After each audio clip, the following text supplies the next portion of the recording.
Episode 101, Decluttering Delights. Alright, let's talk about decluttering. You know, that magical process of trying to turn your chaotic mess into something resembling a Pinterest-worthy home. It's like trying to herd cats while juggling flaming torches, an adventure of epic proportions. Now, I don't know about you, but every time I attempt to declutter, it feels like I'm on an emotional roller coaster. 1 minute, I'm standing there, staring at a pile of old magazines, thinking, what if I need that article about celebrity hairstyles from 2007? And the next minute, I'm overwhelmed by the sheer absurdity of it all, realizing that I haven't read those magazines in over a decade. And let's not forget about the sentimental stuff. Oh boy, the sentimental stuff. It's like a never-ending tug-of-war between my practical side and my nostalgic side. I find myself clinging to items like my elementary school report cards or a tattered concert ticket from that band I loved when I was 15.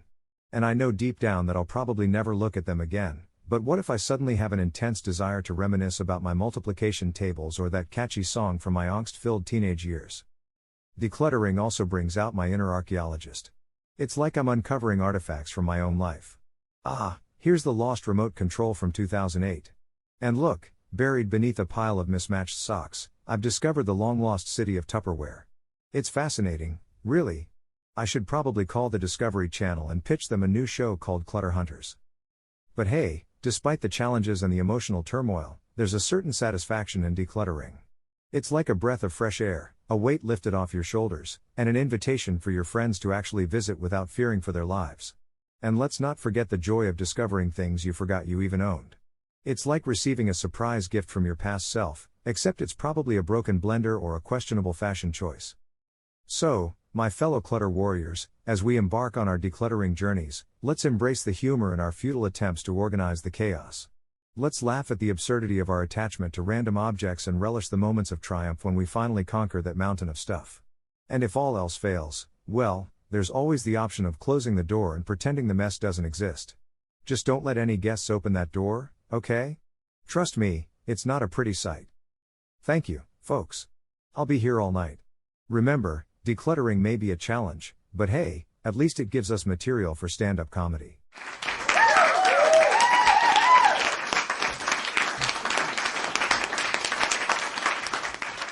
Ladies and gentlemen, thank you for having me tonight.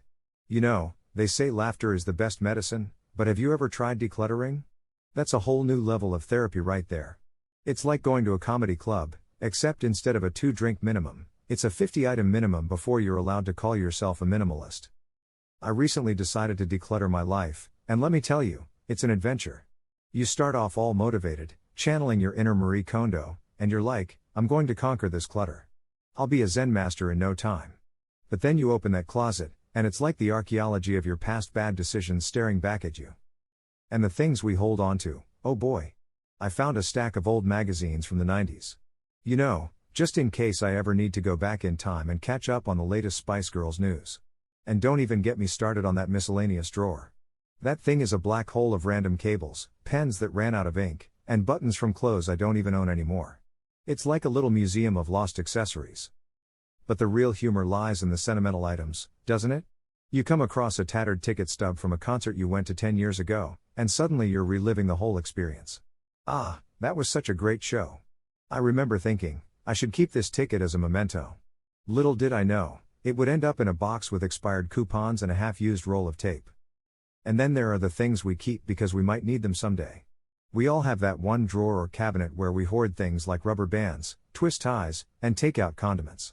You never know when you might need a tiny packet of soy sauce or a collection of straws from every restaurant you've ever visited. It's like we're preparing for the condiment apocalypse, just in case the world runs out of ketchup and we're left holding the last remaining mustard packet like it's gold. But you know what? Decluttering can be therapeutic in its own strange way. As you toss out the unnecessary, you start to feel lighter. And I don't just mean physically, I mean emotionally too. You realize that you don't need all that stuff to define you or make you happy. You can create space for new experiences, new memories, and maybe even new collections of something else entirely. So, let's raise a glass to decluttering, my friends. May we conquer the chaos and find joy in the journey. And remember, even if we stumble upon that box of old love letters and embarrassingly bad poetry, let's embrace the humor in our past selves and be grateful for the clutter that led us to where we are today. Cheers.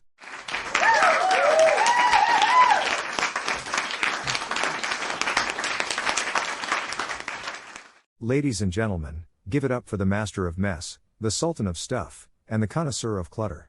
Me. Yes, folks, I'm here tonight to talk about something we all love to hate, decluttering.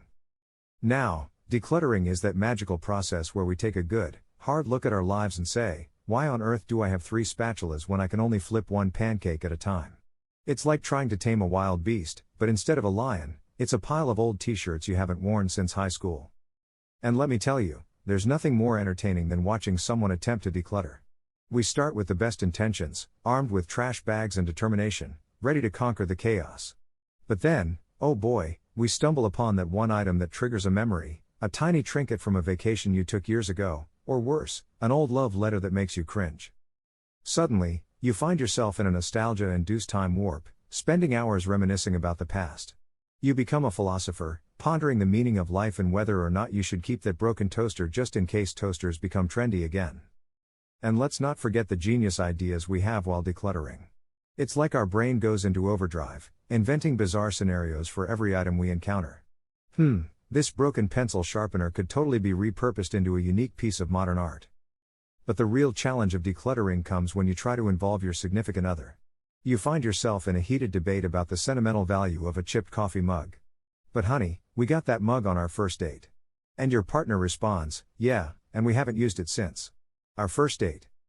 And let's not even mention the guilt that comes with decluttering.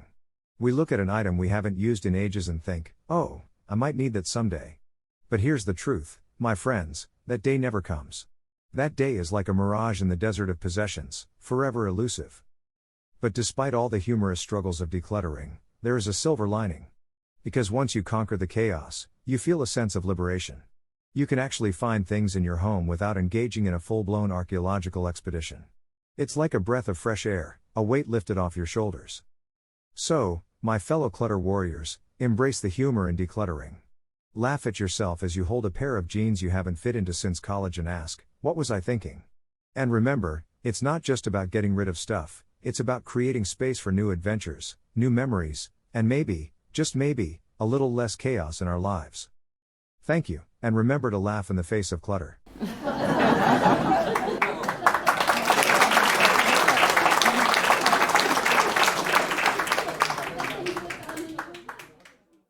And that wraps up another laughter-filled episode of Not So Funny A.